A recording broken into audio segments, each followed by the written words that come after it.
I've lived in this small, sleepy town for as long as I can remember, and like all towns, it has its share of whispered legends. But there's one story that stood the test of time: the old barn on the outskirts of town. You know the type. Rotting wood, sagging roof, windows boarded up decades ago. Everyone said it was haunted, but no one ever dared to find out why. I never believed in that sort of thing until the day I stepped inside. Started as a bet, of course. My friends, Eric and Jenny, and I had spent the afternoon at the local diner when we started talking about the barn. Eric claimed it was just an old building, nothing more.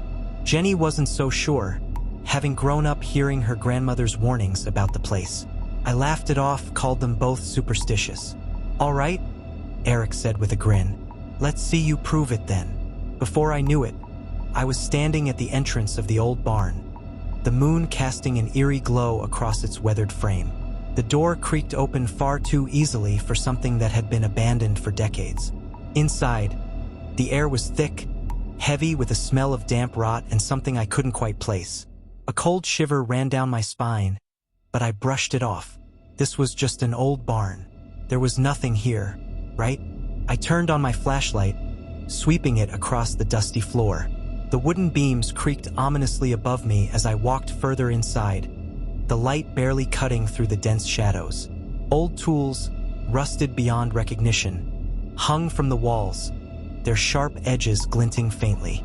Then I heard it, a soft thud from the back of the barn, where the light couldn't reach. My heart jumped, but I pressed on, convinced it was just my imagination. As I moved closer, the thudding grew louder, more distinct, like something was moving. "Eric? Jenny?" I called, half expecting one of them to jump out and scare me. But there was no answer, just that unsettling sound growing nearer. Suddenly, my flashlight flickered and died, plunging me into darkness. I cursed under my breath, fumbling with the battery, when I felt it, a cold breath on the back of my neck. I froze. There was no wind. No one was behind me, at least no one I could see. The thudding stopped. Silence. Complete and total silence. And then, from the shadows, I heard a voice, soft but unmistakable. It was a woman, whispering words I couldn't quite make out. I turned, my heart pounding in my chest, but all I could see were shapes, shadows moving in the dark, getting closer. My instincts screamed at me to run, but my legs refused to move. I stood frozen as the whispers turned into frantic, desperate cries. It felt like the walls were closing in around me, the air growing thicker, harder to breathe. I backed up, tripping over something, a wooden crate, maybe, but when I hit the ground, I felt it again. That cold breath, this time on my face. I scrambled to my feet, my heart racing, and finally, the flashlight flickered back to life. I swept it across the barn, but what I saw made me wish it hadn't. In the corner, half covered by debris, was a small wooden door, nailed shut. The nails were old, rusted, but fresh scratches covered the wood, as if something or someone had tried desperately to get out. And then I saw them, faint handprints smeared across the door. They weren't old. They weren't ancient. They were fresh. Without thinking, I turned and bolted for the exit, my breath catching in my throat.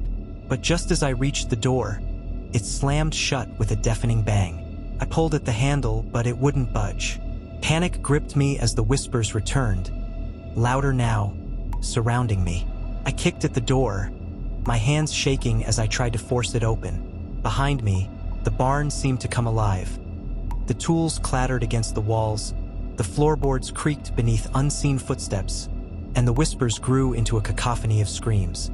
Finally, the door gave way, and I tumbled outside, gasping for air. The cold night breeze hit my face like a slap, and I ran. I didn't stop until I reached the road, my legs trembling beneath me. Eric and Jenny were waiting, their faces pale, eyes wide. "What happened?" Jenny asked, but I couldn't speak. All I could do was point back toward the barn.